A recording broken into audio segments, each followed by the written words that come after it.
Listen carefully. One day, everything you're chasing will be silent. The applause will fade. The money will stop speaking. The beauty will age. The followers will forget your name. And in that moment, only one question will remain. What did your life truly count for? Vanity. Vanity upon vanity. All is vanity. The words are ancient, yet they sound like they were written for our generation. Vanity of vanities, says the preacher. Vanity of vanities. All is vanity. Ecclesiastes 1:2. This is not the voice of a bitter man. This is the voice of a man who had everything. Solomon had wealth beyond measure, wisdom unmatched, power unquestioned, pleasure unrestricted, palaces, gold, women, vineyards, music, honor. Yet after tasting it all, he reached a conclusion that shakes the soul. What does a man gain by all the toil, which he toils under the sun? Ecclesiastes 1:3. What do we truly gain? We live in a generation obsessed with more. More money, more relevance, more validation, more likes, more applause. Yet inside, many are empty, tired, restless, and broken. We chase what shines, but forget what lasts. The world promises meaning through success. But success without God is noise without substance. I have seen everything that is done under the sun, and behold, all is vanity and a striving after wind.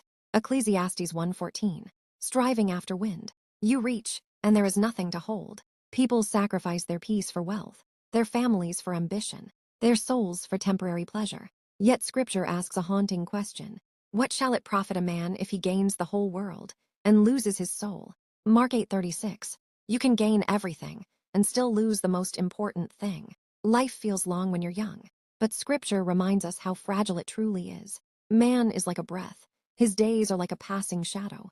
Psalm 144:4. A breath, a shadow, here today, gone tomorrow. We plan as if we are permanent, yet live in bodies that are dust. For you are dust, and to dust you shall return. Genesis 3:19. No amount of success can negotiate with death. No fame can delay it. No wealth can bribe eternity. The grave does not recognize titles. Solomon tried pleasure. I said in my heart, come now. I will test you with pleasure.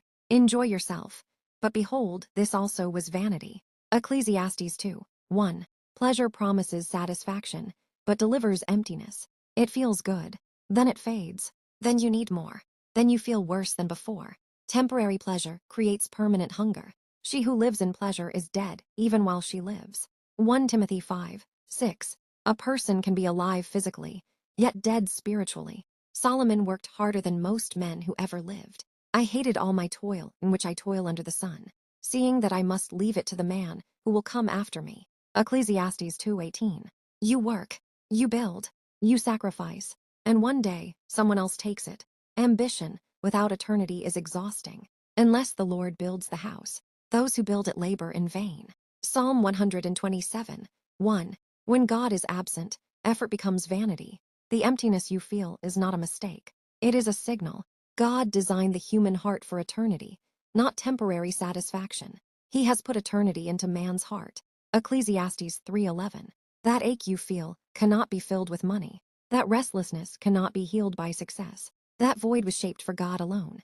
My soul thirsts for God, for the living God. Psalm 42:2. Jesus did not sugarcoat reality. Do not lay up for yourselves treasures on earth, where moth and rust destroy. Matthew 6:19. Everything on earth decays. Everything fades. Everything ends. But Jesus offers a better investment. But lay up for yourselves treasures in heaven. Matthew 6:20. Only what is eternal truly matters.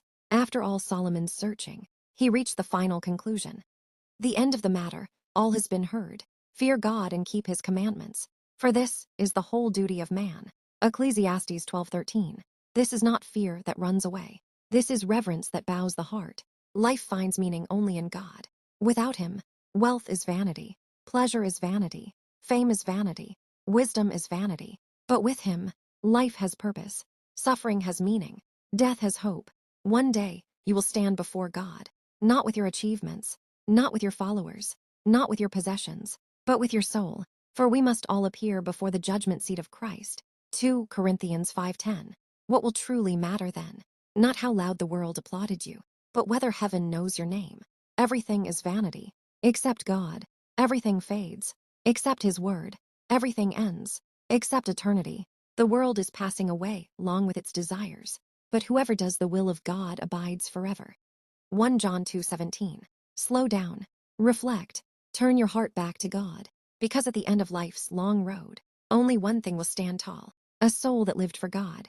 Vanity upon vanity. All is vanity, except the fear of the Lord.